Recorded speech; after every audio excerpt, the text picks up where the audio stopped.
Assalamualaikum warahmatullahi wabarakatuh. Sebelumnya, perkenalkan nama saya Mulyana dengan NIM 101561230023. Saya dari Prodi Pendidikan Agama Islam, jurusan Tarbiyah dan Keguruan kelas TP1 semester 3. Video ini dibuat untuk memenuhi salah satu tugas UTS mata kuliah Sejarah Peradaban Islam yang diampu oleh Bapak Iqbal S. Hum M. Hum. Baik, untuk mengefisienkan waktu, langsung saja kita masuk ke pertanyaan pertama, yaitu jelaskan secara bahasa dan istilah pengertian sejarah menurut para ahli. Adapun pengertian sejarah secara bahasa yaitu berasal dari bahasa Arab, yakni sajaratun yang berarti pohon.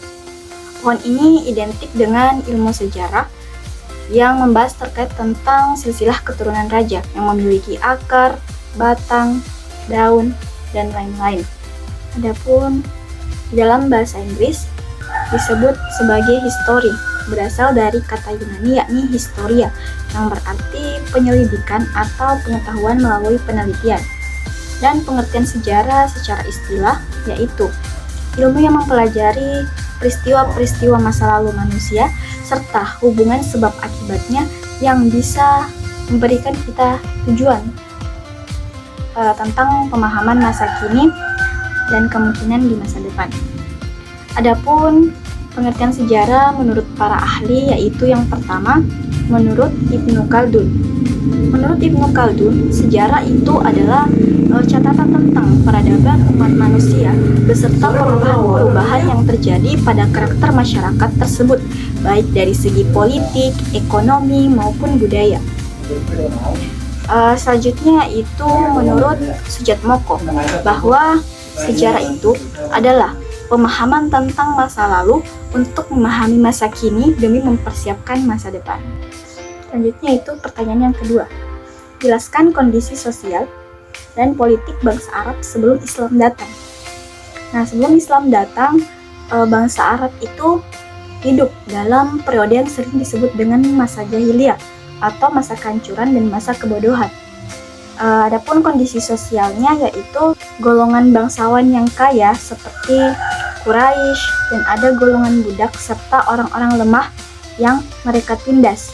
Budak diperlakukan dengan kejam, dianggap sebagai properti tanpa hak asasi. Perempuan juga diperlakukan secara tidak adil. Perempuan itu mereka anggap sebagai properti. Budaya pemakaman bayi perempuan secara hidup-hidup atau wa'dul banat, karena mereka menganggap perempuan itu membawa hal yang lazim dilakukan di beberapa suku. Perempuan juga tidak memiliki hak atas warisan atau hak dalam kehidupan publik. Kehidupan moral juga bangsa Arab pada saat itu sangatlah rusak. Minuman keras, perjudian, zina adalah hal yang biasa.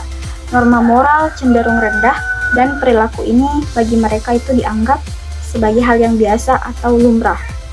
Selanjutnya itu sebagian besar bangsa Arab pada saat itu menyembah banyak dewa dengan pusat penyembahan di Ka'bah yang penuh dengan berhala.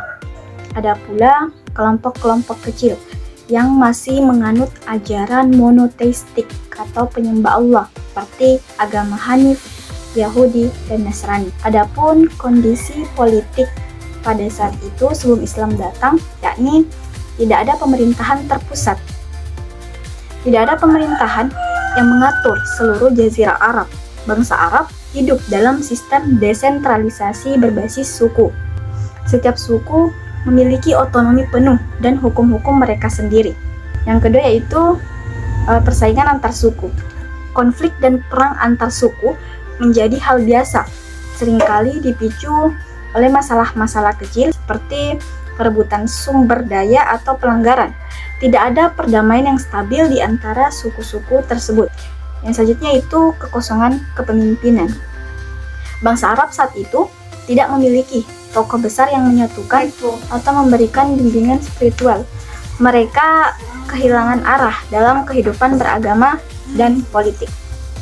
Jadi kesimpulannya itu bahwa kondisi sosial dan politik bangsa Arab sebelum Islam datang itu sangatlah kacau, penuh konflik dan tidak memiliki tatanan moral atau pemerintahan yang stabil.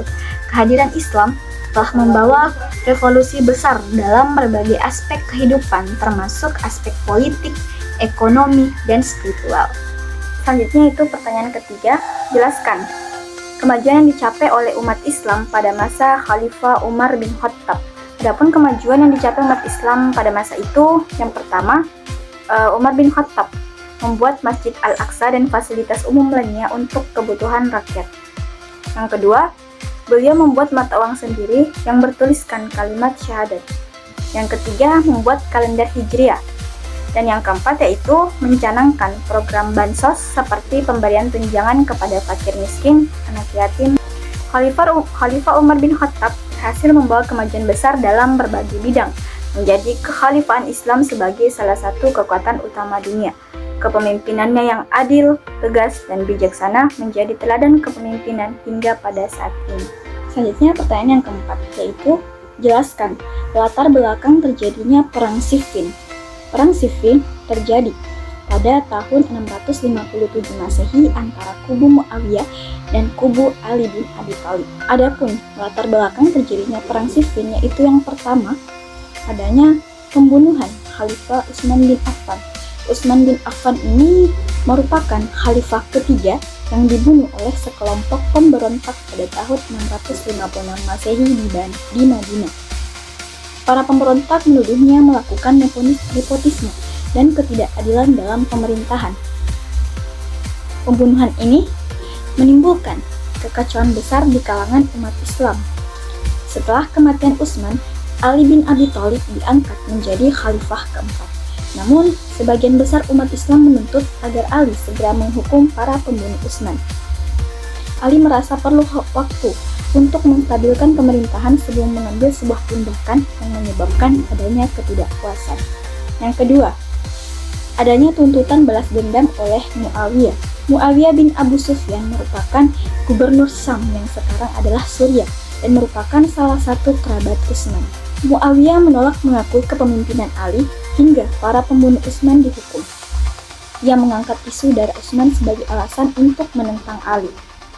Muawiyah menuntut keadilan terhadap pembunuh Utsman, tetapi tindakannya juga dianggap sebagai upaya politik untuk merebut kekuasaan. Latar belakang yang ketiga yaitu adanya perbedaan pandangan tentang kepemimpinan. Ali berpegang pada prinsip keadilan dan bahwa seorang pemimpin itu harus dipilih berdasarkan kelayakannya, bukan karena kekerabatan. Sedangkan Muawiyah dan pendukungnya itu menggunakan konsep kekerabatan dan hak pelunasan darah sebagai dasar legitimasi mereka untuk melawan Ali. Nah, latar belakang yang keempat yaitu pertempuran Siffin. Pada bulan Safar tahun 37 Hijriah 657 Masehi, kedua pasukan antara kubu Ali dan Muawiyah bertemu di Siffin, salah satu wilayah yang terletak di tepi sungai Efrat. Perang berlangsung selama beberapa bulan dengan pertempuran besar terjadi selama 3 hari terakhir. Dan latar belakang yang kelima yaitu adanya arbitrase atau tahkim. Ketika pasukan Muawiyah hampir kalah, mereka mengangkat mushaf Al-Quran di ujung tombak sebagai tanda meminta tahkim atau arbitrase.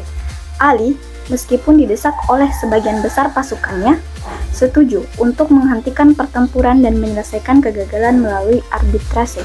Namun hasil tahkim dianggap menguntungkan Muawiyah dan perlemah posisi Ali. Pertanyaan yang kelima yaitu jelaskan perbedaan politik pada masa dinasti Umayyah di Damaskus dan dinasti Abbasiyah di Baghdad.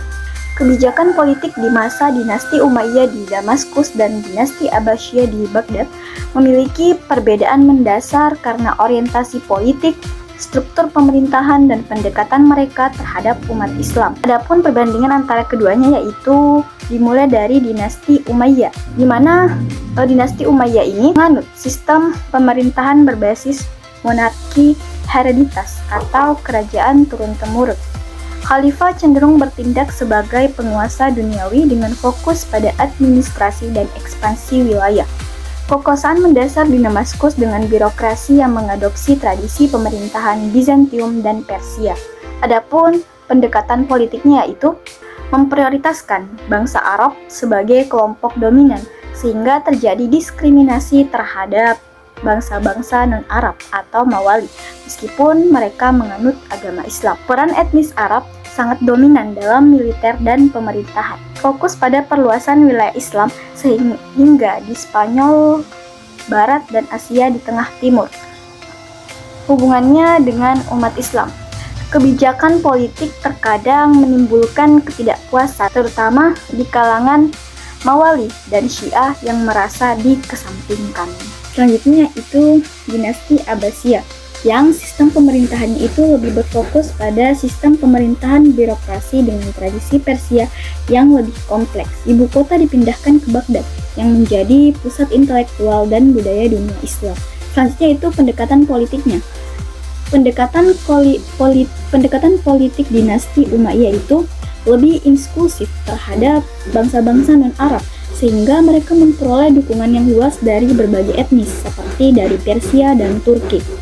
Mengurangi dominasi etnis Arab dalam pemerintahan sehingga memperkuat integrasi umat Islam yang beragam. Adapun fokus pembangunan dinasti Umayyah yaitu menitikberatkan pada pengembangan ilmu pengetahuan, budaya, dan ekonomi. Baghdad menjadi pusat peradaban dunia dengan institusi seperti Baitul Hikmah sebagai pusat kajian ilmiah. Dinasti Umayyah menciptakan pemerintahan yang lebih terbuka lagi bagi semua umat Islam, sehingga memperkuat legitimasi di kalangan berbagai kalangan. Namun, konflik internal tetap ada seperti pemberontakan Sanj dan kemunduran sektarian.